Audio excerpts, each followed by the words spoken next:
Hidup TV mempersembahkan Oase Rohani Katolik yang dibawakan oleh para imam Keuskupan Agung Jakarta.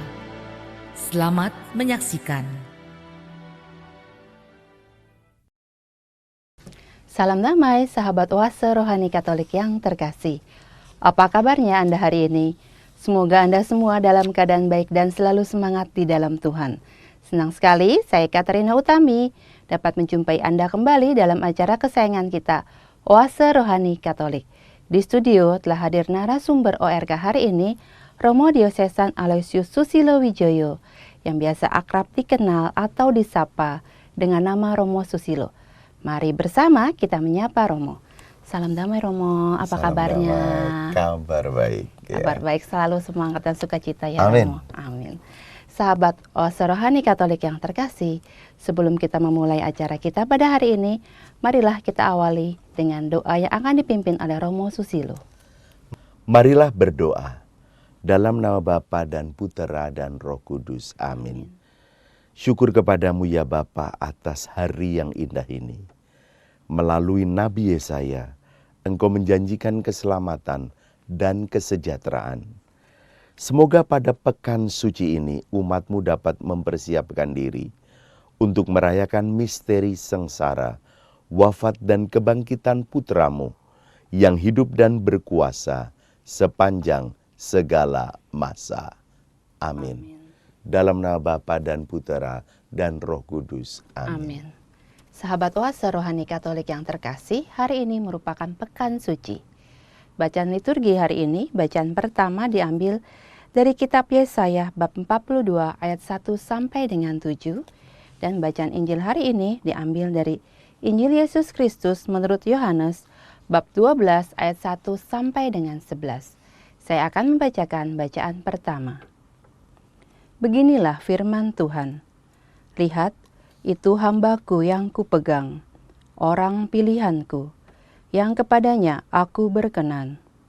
Aku telah menaruh Roh-Ku ke atasnya, supaya ia menyatakan hukum kepada bangsa-bangsa. Ia tidak akan berteriak atau menyaringkan suaranya, atau memperdengarkan suaranya di jalan. Bulu yang patah terkulai tidak akan diputuskannya, dan sumbu yang pudar nyalanya tidak akan dipadamkannya. Tetapi dengan setia, ia akan menyatakan hukum. Ia sendiri tidak akan menjadi pudar dan tidak akan patah terkulai, sampai ia menegakkan hukum di bumi. Segala pulau mengharapkan pengajarannya. Beginilah firman Allah Tuhan yang menciptakan langit dan membentangkannya, yang menghamparkan bumi dengan segala yang tumbuh di atasnya, yang memberikan napas kepada umat manusia yang menghuninya, dan nyawa kepada mereka yang hidup di atasnya. Aku Tuhan telah memanggil engkau untuk maksud penyelamatan. Aku telah memegang tanganmu. Aku telah membentuk engkau dan membuat engkau menjadi perjanjian bagi umat manusia, menjadi terang untuk bangsa-bangsa, untuk membuka mata yang buta, untuk mengeluarkan orang hukuman dari tempat tahanan, dan mengeluarkan orang-orang yang duduk dalam gelap dari rumah penjara. Demikianlah sabda Tuhan. Syukur kepada Allah. Marilah kita tanggapi dengan Mazmur tanggapan, Tuhan adalah terang dan keselamatanku. Tuhan adalah terang dan keselamatanku. Tuhan adalah terang dan keselamatanku. Kepada siapakah aku harus takut? Tuhan adalah benteng hidupku. Terhadap siapakah aku harus gentar? Tuhan adalah terang dan keselamatanku.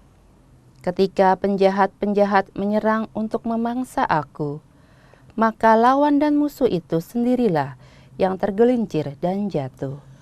Tuhan adalah terang dan keselamatanku. Sekalipun tentara berkemah mengepung aku, tidak takutlah hatiku. Sekalipun pecah perang melawan aku, Dalam hal ini pun aku tetap percaya.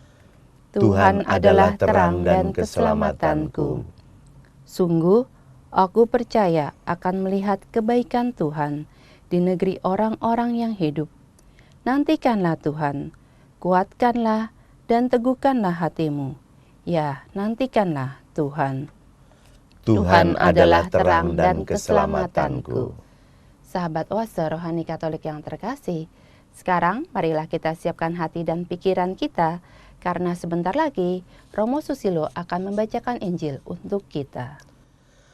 Terpujilah Kristus Tuhan, Raja mulia dan kekal. Salam ya Raja kami, hanya Engkaulah yang mengasihani kesesatan-kesesatan kami.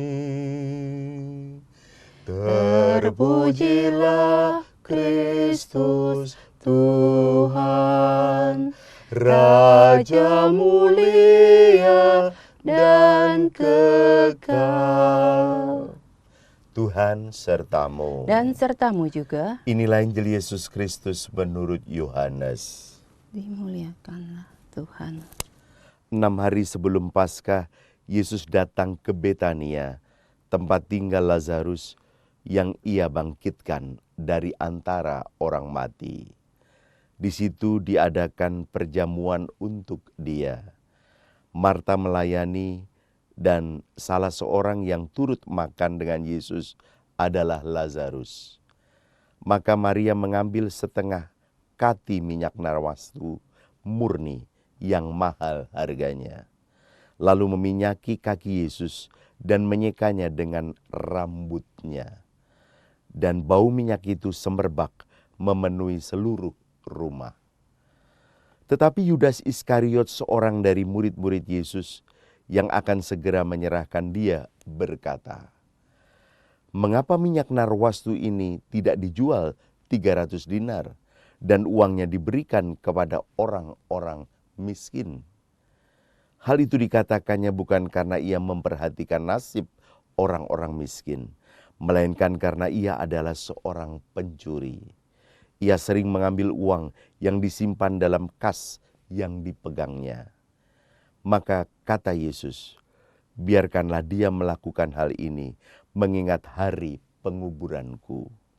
Karena orang-orang miskin selalu ada padamu, tetapi aku tidak akan selalu ada padamu."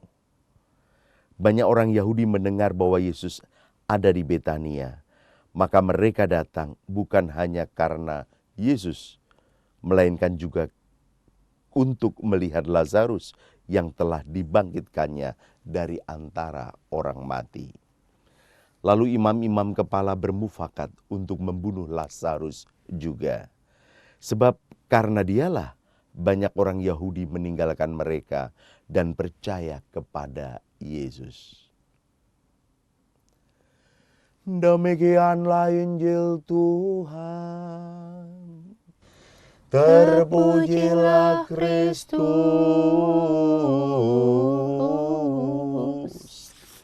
Sahabat Oase Rohani Katolik yang terkasih, sekarang marilah kita dengarkan permenungan yang akan disampaikan oleh Romo Susilo.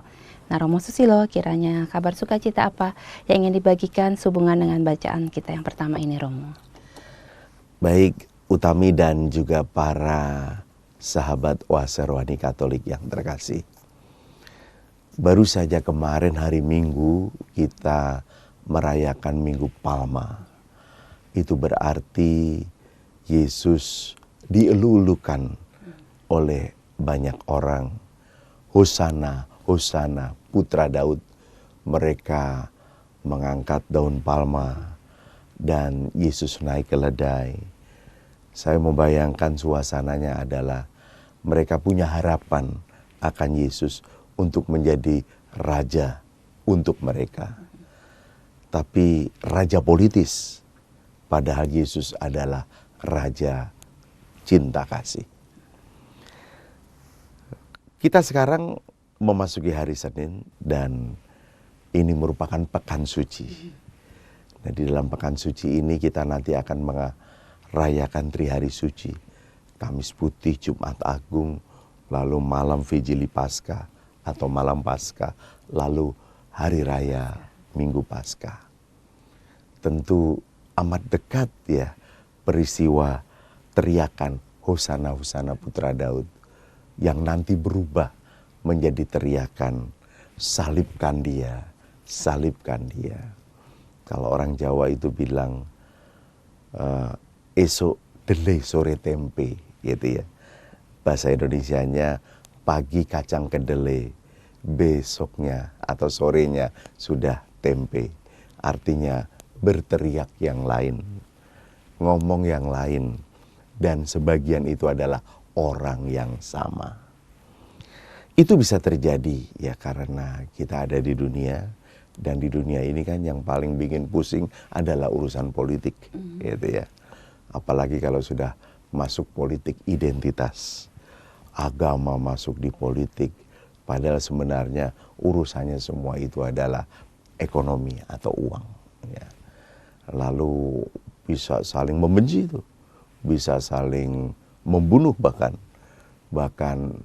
bukan hanya membunuh karakter tapi juga membunuh secara physically. Itu sudah terjadi di dunia manapun sejak zaman dulu sampai hari ini. Nah, kita sekarang mendapatkan pencerahan di bacaan pertama dari Nabi Yesaya bahwa di dalam aneka kegalauan hidup itu diberi perumpamaan yang indah ini dalam Yesaya bab 42 ayat 3. Buluh yang patah terkulai tidak akan diputuskannya, dan sumbu yang pudar nyalanya tidak akan dipadamkannya. Jadi kalau kita sedang mengalami yang namanya kesulitan, kekecewaan, kegagalan, kekalahan, kerugian, dan aneka kesulitan lainnya, kita ini kan seperti perumpamaan ini. Barangkali kita ini sudah seperti buluh yang patah terkulai.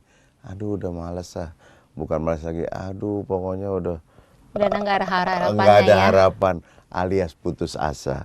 Atau seperti sumbu ini yang sudah pudar nyalanya, antara nyala sama mati udah nggak terlalu jelas, nggak kelihatan lagi gitu ya. Tapi perumpamaan ini menarik gitu ya, karena akhirnya Yesaya berkata, kendati pun patah terkulai tidak akan diputuskannya. Kendati pun pudar nyalanya tidak akan dipadamkannya. Jadi artinya adalah Yesaya ingin mengajak kita semua yang mendengar pewartaan ini untuk tetaplah semangat, tetaplah penuh pengharapan, tetaplah percaya bahwa Allah yang penuh kasih dan murah hati itu akan membuat segala sesuatu indah pada waktunya. Ya memang kalau urusan Allah sama urusan manusia itu berbeda. Manusia itu kan punya karakter yang mudah maunya instan. Iya, maunya instan, kecuali instan kayaknya membatasi diri gitu ya. Misalnya sering ngomong begini ya, sabar, enak aja. Sabar tuh ada batasnya tau nggak? Sekarang pertanyaannya, yang ngomong siapa? Yang ngomong kan kita. Sebenarnya sabar itu nggak ada batasnya, tapi kita sendiri memberi batasan. Sabar itu ada batasnya gitu. Kita yang membatasi kesabaran itu gitu ya. Harusnya kalau sabar ya panjang sabar dan penuh kasih setia. Kan harusnya begitu ya. Nah, panjangnya semana ya sepanjang hidup kita. Ya, bukan sepanjang jalan kenangan gitu ya. Ya, tapi sepanjang hidup kita ya sabar. Dan saya kok berkeyakinan Allah kita adalah Allah yang panjang sabar dan penuh kasih setianya. Maka kalau kita lihat misalnya nih ya, buluh itu saya bayangin ini adalah semacam tanaman yang ada di halaman kita. Mungkin tanaman bunga, terus ada batangnya yang sudah ya merunduk atau mungkin hampir patah. kita udah gregetan, udah patahin aja sekalian gitu ya. Padahal kan mungkin masih ada cara lain. Kita kasih penyangga, lalu kita bayangkan seperti inilah pengrajin tanaman bonsai. Itu kan sampai dikasih kawat yang lembut, lalu dia tetap menjadi berbentuk. Memang itu perlu kesabaran ya. Berminggu, berbulan, tapi akhirnya bentuk tanamannya itu jadi indah gitu. Jangan-jangan yang hampir patah kalau dihubungkan dan disangga lagi, lama-lama akan muncul serat-serat baru yang akhirnya menguatkan dan tidak jadi patah gitu ya. Sama kalau kita lihat misalnya ya sekarang tentu sudah zaman modern ya, semuanya serba listrik ya. Tapi saya mengalami masa kecil saya itu ada lampu semprong, lampu Petromax gitu ya. Yaitu kalau memang sudah hampir pudar gitu ya, udah matiin aja mendingan sekalian gitu ya. Tapi ternyata kan enggak, ya kita tambahin minyaknya atau kita tambahin spiritusnya, barangkali akan nyala lebih benerang lagi.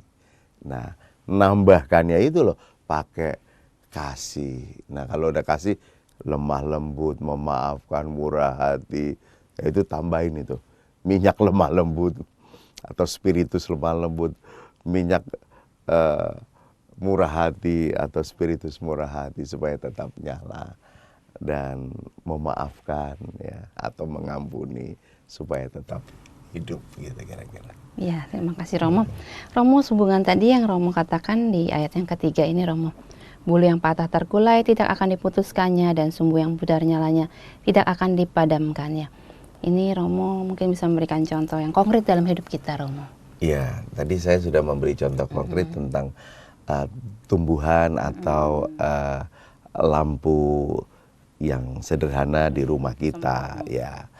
Tapi mungkin dalam konteks yang lebih jelas adalah manusia yang Tuhan titipkan di sekitar kita, ya. Misalnya kalau dalam konteks lingkaran keluarga ada, ya namanya anak, walaupun kita sudah baptis menjadi Katolik, kita sekolahkan di sekolah Katolik, rasanya aku juga mendidiknya baik-baik aja gitu ya. Tapi kan karakter anak itu ada yang memang jadi anak yang baik, penurut, ya, saleh gitu. Tapi ada juga anak yang udah bodoh, bandelnya setengah mati gitu ya. Bikin kesel ya. Iya, bikin kesel. Udah kita bolak-balik dipanggil sekolah karena anak ini sering membuat keributan lah ya. Rasanya aduh udah deh, aku udah nyerah deh, nggak tahu anakku mau jadi apa, terserah deh. Itu kayaknya kan nyerah kita, ya toh. Padahal masih bisa loh orang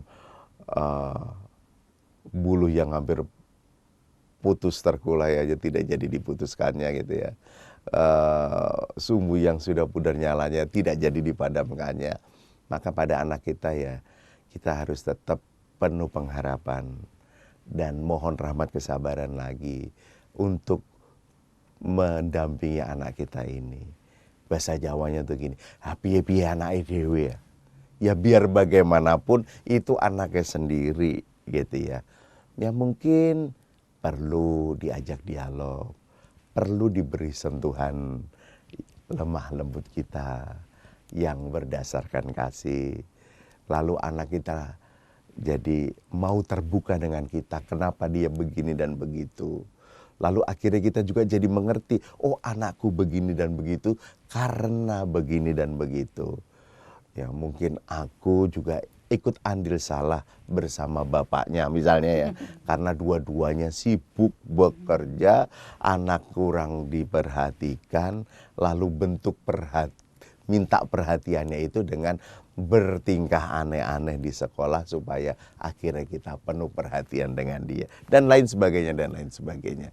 Jadi intinya adalah jangan mudah menyerah dengan titipan Tuhan yang namanya anak. Sama jangan mudah menyerah dengan titipan Tuhan yang namanya suami. Ya, piye-piye bojone dhewe. Ya, jangan menyerah dengan titipan Tuhan yang namanya istri. Ya biar bagaimanapun istri kita.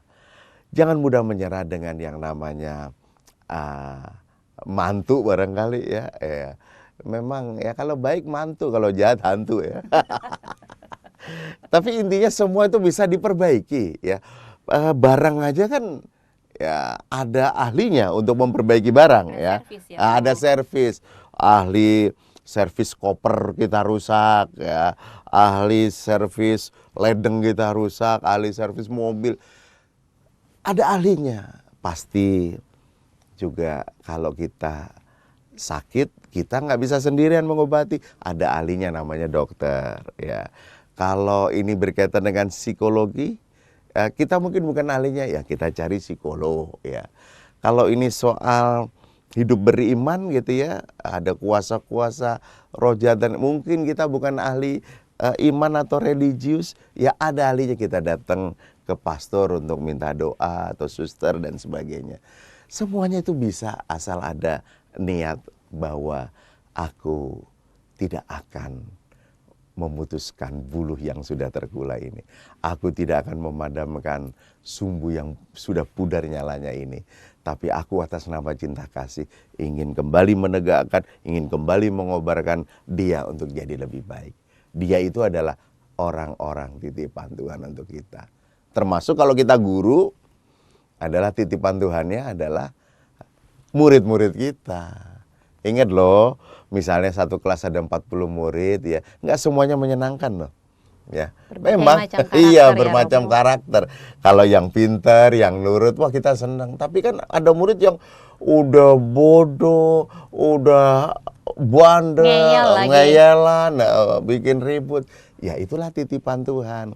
Bisa kok kita menghandlenya dengan bantuan Tuhan, atau bantuan rekan guru yang lain, atau bantuan teman-teman yang lain, gitu ya. Ya Romo, Ya.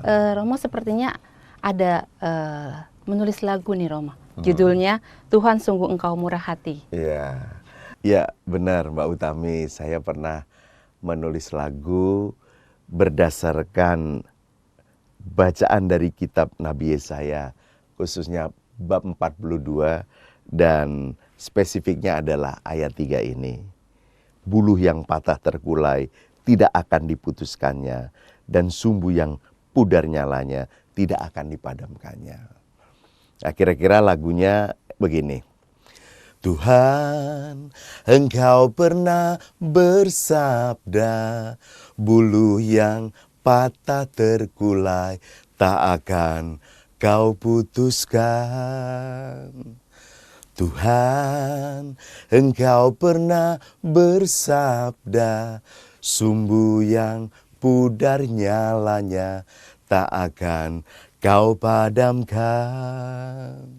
Sungguh Engkau murah hati, kasih-Mu yang suci kembali tegakkan hidup kami.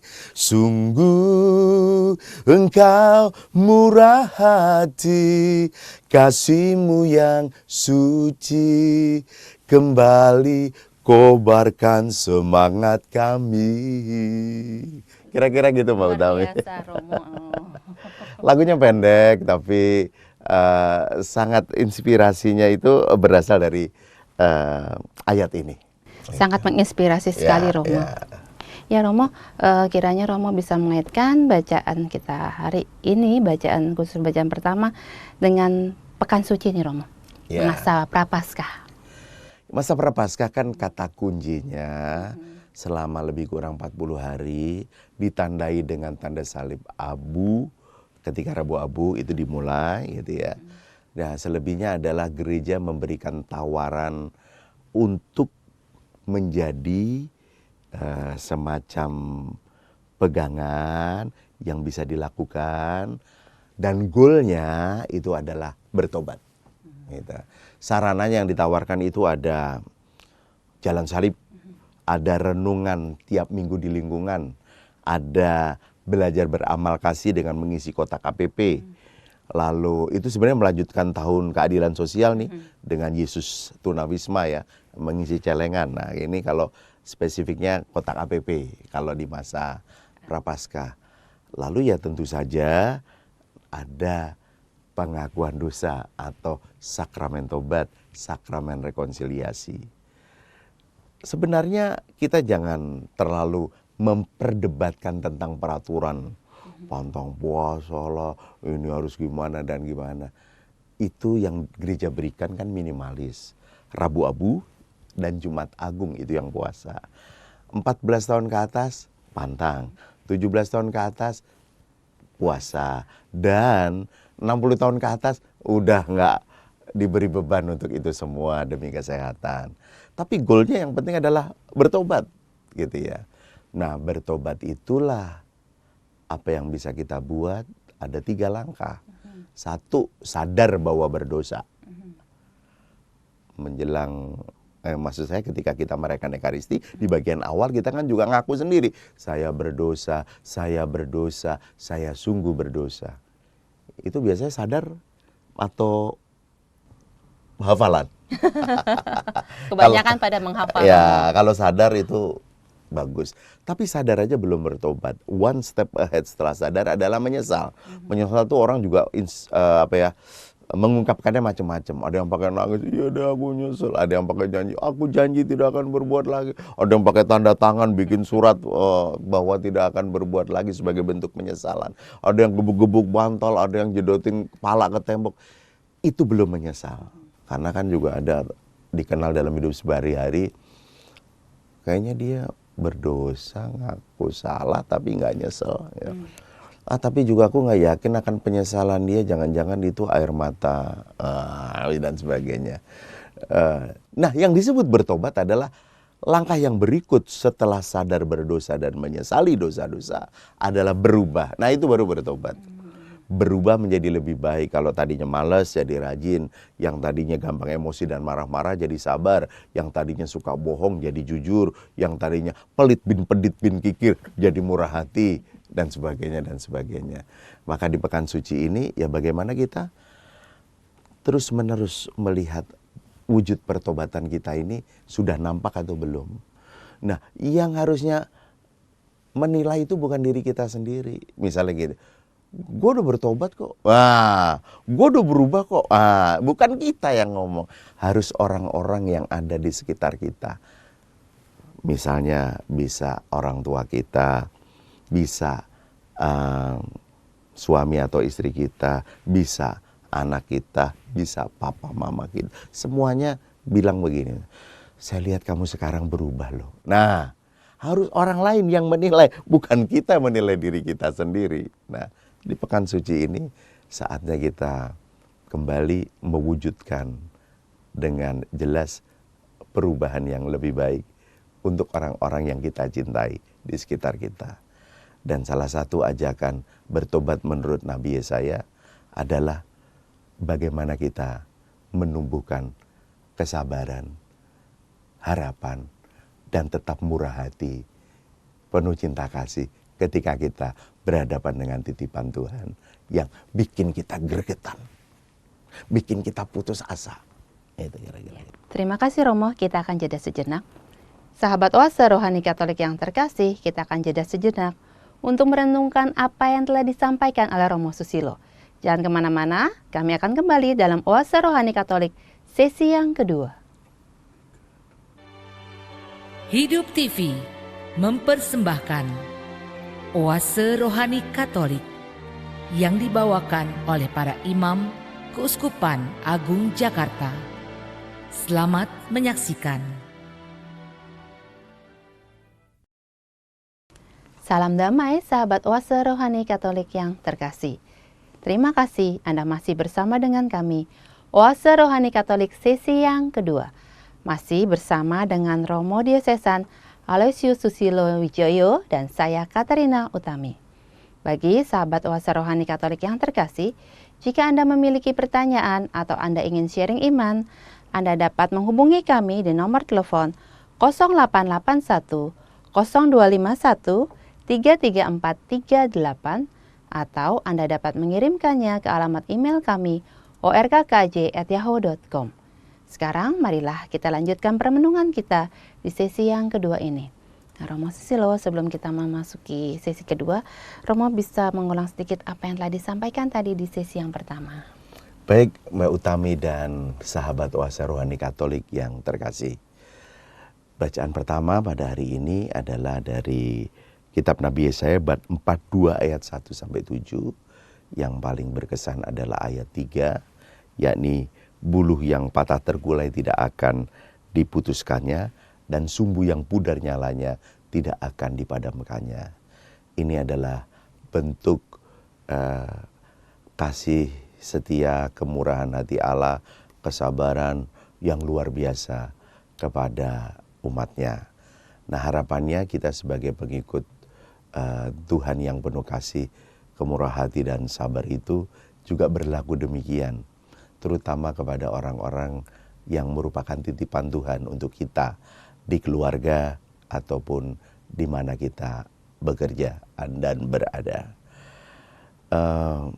Tentu di masa pekan suci ini kita harus mewujudkan pertobatan kita makin nyata.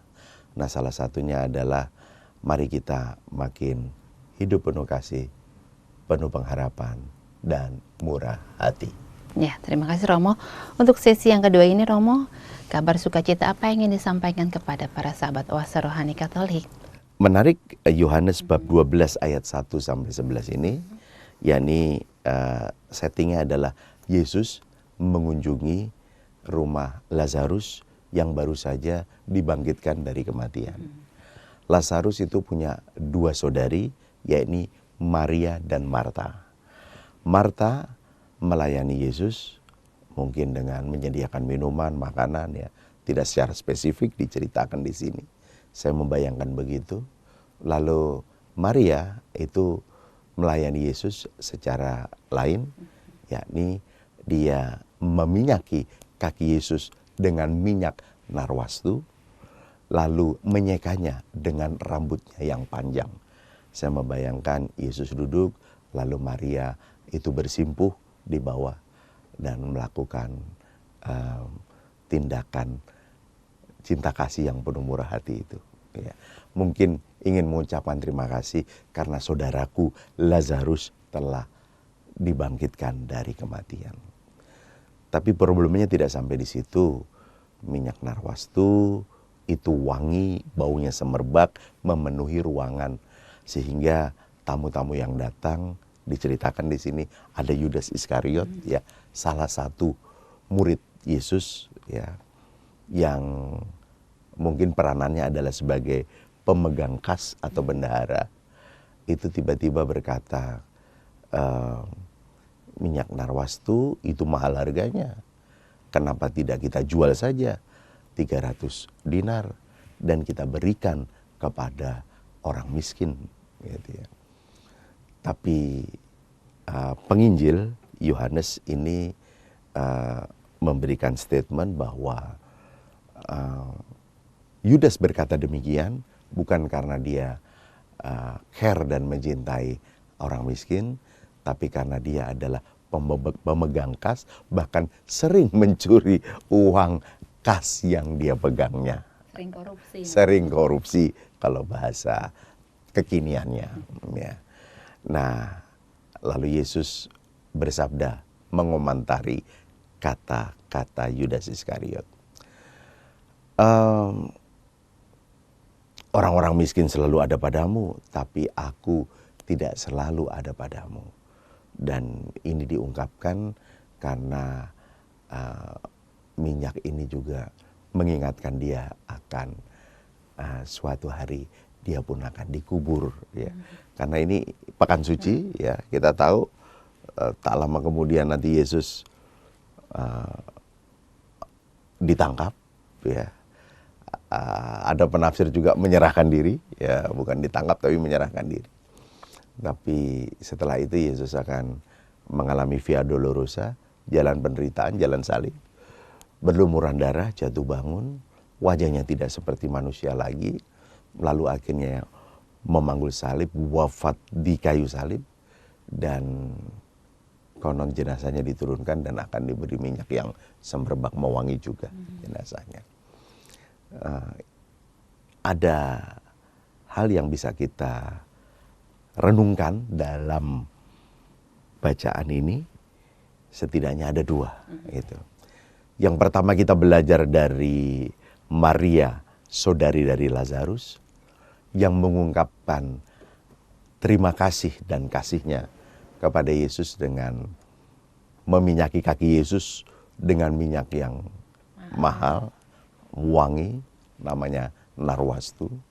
Bahkan menyekanya bukan dengan kain, tapi dengan rambutnya. Wah, ini kan berarti kaki itu di bawah, rambut itu di atas. Aku pokoknya mau yang ada di atas kepalaku pun kuserahkan kepadamu sebagai ungkapan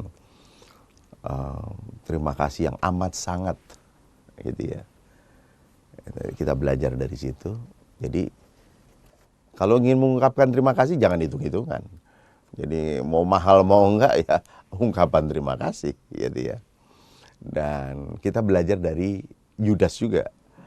Jangan kita meniru Yudas, maksud saya, yang antara ucapan, perkataan itu berbeda dengan apa yang ada di dalam hatinya, gitu ya.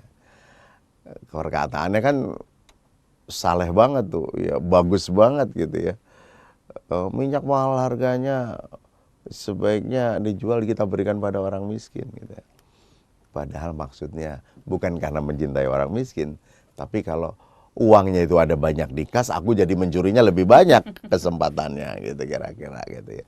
Kan ada banyak tuh ya pejabat-pejabat yang menurut saya adalah yang begitu, gitu ya, seolah-olah mencintai rakyat atau masyarakatnya, tapi ternyata dia mengambil banyak dari itu semua. Ada udang di balik bakwan. Ada udang di balik bakwan. Nah, itu benang merah yang bisa kita renungkan dalam Yohanes bab 12 ayat 1 sampai 11. Ya, Romo, tadi menarik bahwa dalam Injil ini kita belajar tentang dua hal, melalui Maria dan melalui Yudas. Ya. Dari Maria kita belajar bahwa ketika kita berterima kasih itu tidak boleh hitung-hitungan, Ya. tapi banyak nih Romo. Ya. Pada saat ini orang kalau misalnya bersyukur atau berterima kasih pada Tuhan itu banyak yang hitung-hitungan. Ya, ya. Ya, ya itulah semua dikembalikan kepada kita, gitu ya. Karena setiap ungkapan syukur dan terima kasih, apalagi kepada Tuhan, harusnya sih udah nggak berhitung lagi. Wong semua juga titipan Tuhan, gitu ya. Saya membayangkan kita juga ingin mengungkapkan terima kasih kan kepada orang-orang yang hadir, itu yang ikut serta berdoa juga, gitu ya. Ada yang sudah siap, gitu ya, dengan murah hati berbagi banyak. Itu ada yang sudah siap, gitu ya. Misalnya ketempatan untuk pendalaman iman aja, lingkungan, gitu ya. Dia itu sudah siap dengan prasmanan. Artinya ada nasi, ada sayur, ada lauk, ada sambal, ada kerupuk, mungkin ada es buah, gitu. Lalu air putih, masih pulangnya pun dibawakan makanan kecil. Ada yang sudah siap begitu, gitu ya. Tapi ada yang belum siap, ya hanya satu aqua dan satu kue saja, gitu ya. Padahal kalau lihat kemampuannya sama, ya sama-sama ada di komplek itu, kita juga sama-sama tahu orang mampu, gitu ya. Tapi ada yang sudah siap memang untuk murah hati, ada yang belum siap, gitu ya. Atau cerita lain adalah ada siap, misalnya ini udah HUT paroki, ya, lalu ada pencarian dana dengan cara misalnya membuat jalan salib outdoor, gitu ya. Ya namanya juga sedang cari dana, maksudnya untuk paroki, gitu ya. Maka satu stasi jalan salib itu misalnya dijual 25 juta, gitu ya. Mungkin harga pengerjaannya sih paling hanya tidak sampai 5 juta, gitu ya. Jadi keuntungan 20 juta lebih itu kira-kira nanti untuk aneka kegiatan paroki, gitu ya. Ya ditawarkan, ya ada yang langsung siap untuk, tapi ada yang dengan susah payah. Ya, padahal juga sama-sama mampu gitu ya, belum siap untuk itu. Nah, oke lah untuk yang kayak gitu-gitu kita nggak siap. Tapi kalau yang untuk namanya memberi kepada yang kurang beruntung, itu harusnya sih kita harus sudah mulai siap gitu ya. Yang lebih parah kan kalau ngomong gini, kalau diminta urunan, gua nggak punya duit, itu loh.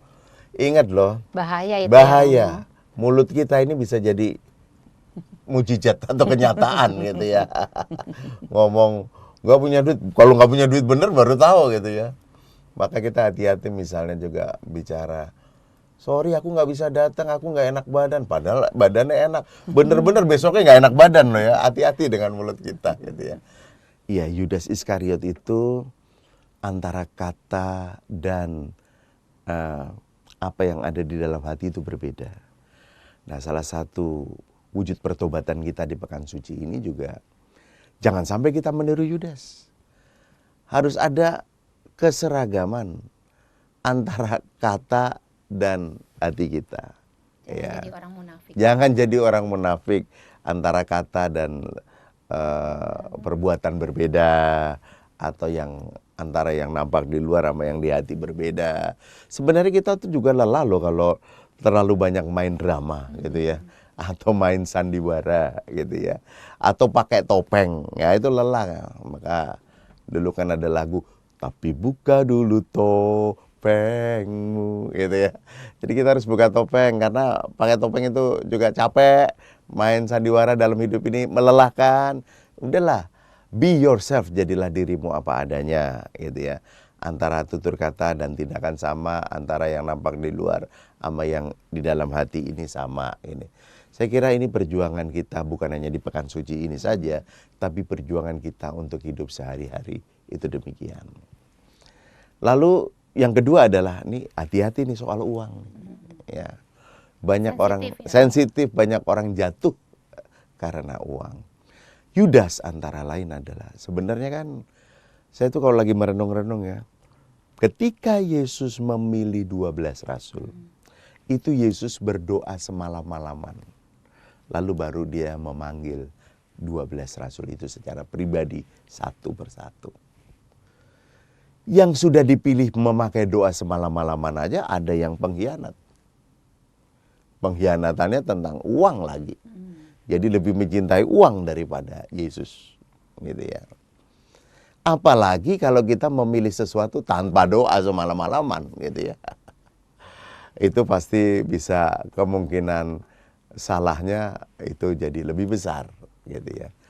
Misalnya kita ingin memilih ketua lingkungan, ya harusnya sih pakai doa gitu ya. Jangan main secara emosional kita, maaf, jorokin orang gitu ya, atau menjebak orang gitu ya, supaya kamu aja yang susah dan berkorban waktu, tenaga, pikiran dan perasaan, jangan aku gitu ya. Habis dijorokin ditinggal lagi. Habis dijorokin ditinggal, itu kan parah. Harusnya habis memilih dia, kita ikut terlibat mendukungnya dengan bekerja sama sehingga lingkungan kita bersama itu jadi lebih maju. Gitu. Harusnya kan demikian. Tapi ya itu kadang bisa terjadi pada para pengikut Yesus, orang-orang yang punya sifat seperti Yudas ini. Jadi pengkhianatan itu kan macam-macam tingkatannya, gitu ya. Ya antara lain saya kalau melihat tentang uang ini ya, itu memang banyak orang jatuh karena uang. Ya. Maka di Indonesia misalnya ada Komisi Pemberantasan Korupsi atau KPK yang selama ini terkenal dengan operasi tangkap tangan, ya, ya OTT. Sekarang ini udah jarang kita dengar lagi nih, ya, dengan kepengurusan baru ya. Tapi sebelumnya kan itu luar biasa. Itu artinya apa? Mereka punya sarana untuk menyadap, bahkan memang punya wewenang untuk itu. Setelah itu dia menangkap secara langsung, dan orang yang ditangkap itu kan tadinya tidak tahu gitu ya, kalau akan ditangkap gitu ya. Tapi sebenarnya tahu kalau salah gitu ya. Nah, kalau salah, tahu, tapi nggak ketangkep, kan keasikan gitu ya.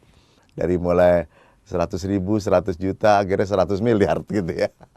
Itu, nah begitu sampai baru menengah ya, belum sampai yang besar, udah ketangkep tangan ya sudah, selesailah sudah seluruh karier,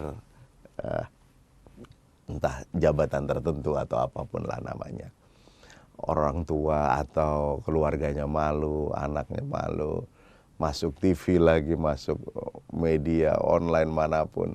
Hari gini memang saatnya kita harusnya bukan hanya takut pada yang melihat kita, tapi takutlah pada Dia yang tidak melihat.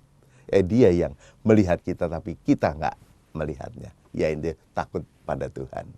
Apalagi soal uang itu kan berarti sudah muncul yang namanya budaya ingin. Ya, itu tadi yang seperti Mbak Utami katakan, budaya pengen cepat-cepat kaya, instan. Maka caranya adalah dengan korupsi. Ya. Aduh tetangga tuh udah bangun rumah, aduh tetangga udah ganti mobil, aduh tetangga tuh udah punya barang baru apa lagi. Lalu akhirnya membuat kita juga iri hati. Lalu caranya gimana? Korupsi gitu ya. Dan korupsi itu mulai dari kecil, sedang, lalu besar. Nah, dan kapan kita ingin memberantas korupsi? Kalau menurut saya mulai dari sekarang, yakni mulai dari masa anak-anak di keluarga, kita harus mengajari anak-anak kita untuk jujur. Gitu ya. Karena kalau orang jujur itu jadi dia itu takut sama Tuhan. Bohong sedikit aja takut. Nah, korupsi kan salah satunya berarti nggak jujur. Nyontek itu tidak jujur dan sebagainya. Dan udahlah, hidup yang sederhana itu membuat kita jadi tidak mudah untuk apa ya namanya? Kalau orang yang pengen kaya itu kan haus terus. Tapi kalau hidup sederhana tuh ya udah cukup. Teman saya bilang begini, orang Jawa itu ya dikasih banyak ya cukup, dikasih sedikit ya cukup. Nah itulah. Nah ngomong cukup itu yang susah. Selalu ingin lebih dan lebih ya. Selalu ingin lebih dan lebih. Pertama pengen punya rumah. Setelah punya rumah pengen punya villa. Setelah punya villa di puncak pengen punya villa di tepi pantai. Setelah punya villa nggak pernah dikunjungin juga akhirnya. Akhirnya pengen punya yang lain-lain, pengen keliling luar negeri. Pokoknya nggak ada yang membuat kita tuh merasa cukup. Itu yang wujud pertobatan kita juga. Mari kita berani berkata cukup, supaya kita juga tidak serakah, karena keserakahan bisa memunculkan dosa yang lain, antara lain bisa korupsi seperti Yudas. Ya, terima kasih Romo. Romo kiranya bisa memberikan benang merah dari bacaan pertama dan bacaan Injil hari ini, Romo. Baik, Mbak Utami dan juga sahabat ORK. Yang menarik adalah bacaan pertama itu dan bacaan Injil juga, itu benang merahnya tetap sama. Allah yang penuh kasih. Allah yang ingin terus-menerus menyelamatkan manusia. Buluh yang hampir patah tidak diputuskan, sumbu yang pudar nyalanya tidak dipadamkan. Itu karena dasarnya kasih Allah yang ingin menyelamatkan supaya kembali tegak, kembali berkobar, kembali hidup. Lalu Yesus yang membangkitkan Lazarus dari kematian, itu juga karena kasih. Yesus itu bersahabat dengan Lazarus yang orang sederhana itu. Ketika dia mati, Yesus bangkitkan. Lalu supaya itu juga menjadi pewartaan, kuasa Allah itu luar biasa. Berarti Yesus adalah Allah. Dan kita juga belajar kalau Maria, saudari dari Lazarus itu, mengurapi kaki Yesus dengan minyak narwastu yang mahal harganya, lalu menyekanya dengan rambutnya. Itu adalah wujud ungkapan terima kasih. Berarti kasih Maria kepada Yesus yang telah membangkitkan saudaranya Lazarus dari kematian. Dan kita jangan sampai menjadi pribadi yang munafik, apalagi bohong dan tidak jujur, apalagi serakah dan koruptif seperti Yudas Iskariot yang seolah-olah mencintai dan berpihak pada orang miskin, padahal dia pengen semakin banyak uang kas yang dia bisa curi. Semoga masa Prapaskah yang sudah memasuki pekan suci, di mana gereja mengajak kita untuk bertobat, menyadari dosa, menyesali dosa, dan akhirnya berubah jadi baik. Itu bisa terlaksana pada diri kita. Berubah untuk menjadi tetap murah hati dan penuh pengharapan. Berubah untuk menjadi murah hati dan tidak hitung-hitungan. Berubah untuk tidak bohong dan koruptif. Itu. Ya, terima kasih Romo. Sebelum kita menutup acara hari ini, kiranya ada pesan-pesan yang ingin disampaikan Romo kepada para sahabat Oase Rohani Katolik di rumah. Ya, pesannya adalah ini kita belum lama dan mungkin sampai hari ini ya, kan ada yang namanya wabah virus corona. Ya, yang pertama adalah jaga kesehatan. Boleh waspada tapi jangan panik. Dan kita jangan menjadi virus yang menularkan kepanikan pada banyak orang. Ya, tapi kecuali kita menjaga kesehatan badan atau jasmani, jagalah juga kesehatan rohani. Maka perlu Oase Rohani Katolik. Ya, apalagi di pekan suci ini, semoga rohani kita makin segar dan terus-menerus dikembangkan dengan bantuan Tuhan. Ya, terima kasih Romo Sama-sama. untuk permenungannya hari ini. Amin. Sahabat Oase Rohani Katolik yang terkasih, kita sudah ada di penghujung acara. Kita akan tutup acara Oase Rohani Katolik hari ini dengan doa penutup dan berkat kasih karunia Allah melalui Romo Susilo. Marilah kita berdoa. Dalam nama Bapa dan Putera dan Roh Kudus. Amin. Amin. Bapa yang penuh kasih, kami mengucap syukur dan terima kasih atas rahmat-Mu, atas penyertaan-Mu kepada kami. Betapa Engkau murah hati, betapa Engkau penuh kesabaran dan pengharapan pada kami yang kadang kami jatuh dan jatuh lagi dalam kelemahan yang sama. Mampukan kami untuk bertobat, berubah menjadi lebih baik, lebih murah hati dan penuh pengharapan, lebih jujur dan yang membuat sesama sukacita, dan Engkau sendiri ya Tuhan sukacita. Seluruh doa ini kami panjatkan dengan pengantaraan Kristus, Tuhan kami. Tuhan sertamu. Dan sertamu juga. Semoga kita sekalian dan perjuangan hidup kita diberkati oleh Allah yang Maha Kuasa, Bapa dan Putera dan Roh Kudus. Amin. Sahabat Oase Rohani Katolik yang terkasih, demikianlah acara Oase Rohani Katolik kita pada hari ini. Selamat berjumpa kembali dalam acara Oase Rohani Katolik berikutnya. Akhir kata Romo Aloysius Susilo Wijoyo. dan saya Katrina Utami pamit undur diri. Mari amalkan Pancasila, kita adil, bangsa sejahtera. Demikianlah Oase Rohani Katolik yang dibawakan oleh para imam Keuskupan Agung Jakarta. Tuhan memberkati.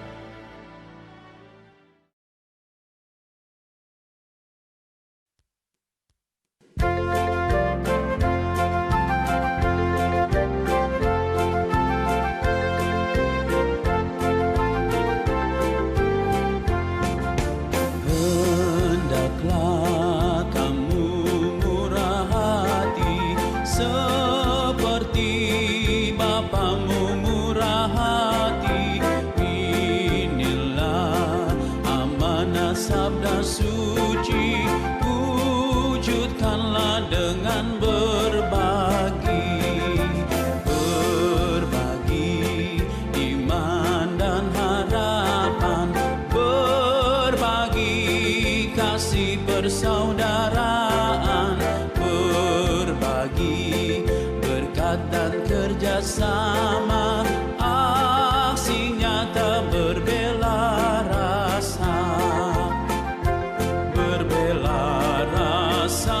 pada yang lemah kecil, berbela rasa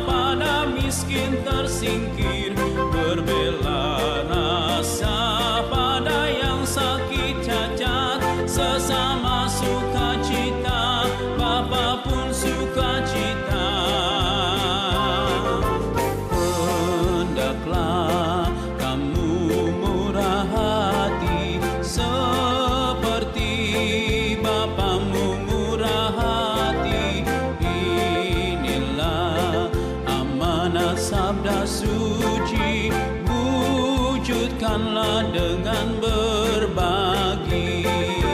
Berbagi iman dan harapan, berbagi kasih persaudaraan, berbagi berkat dan kerjasama, aksi nyata berbela rasa, aksi nyata berbela rasa.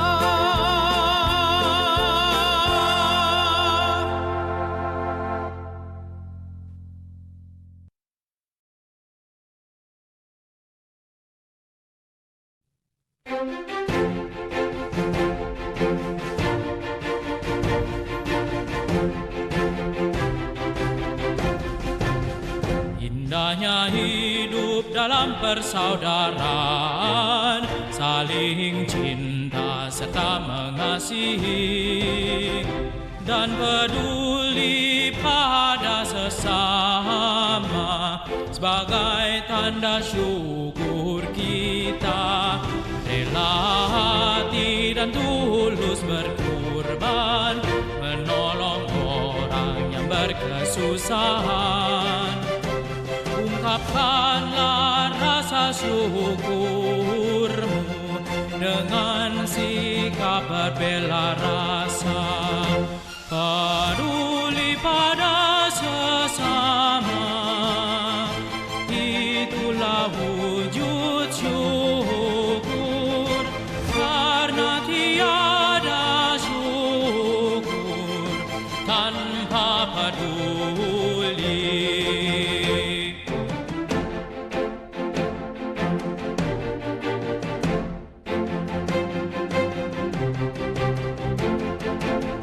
Indahnya hidup dalam persaudaraan, saling cinta serta mengasihi, dan peduli pada sesama sebagai tanda syukur kita.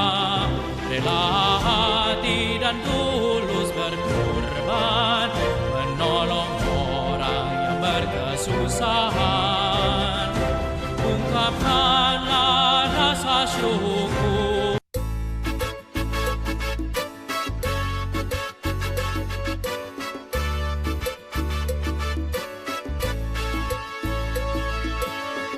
Kami menyanyi lagunya asli.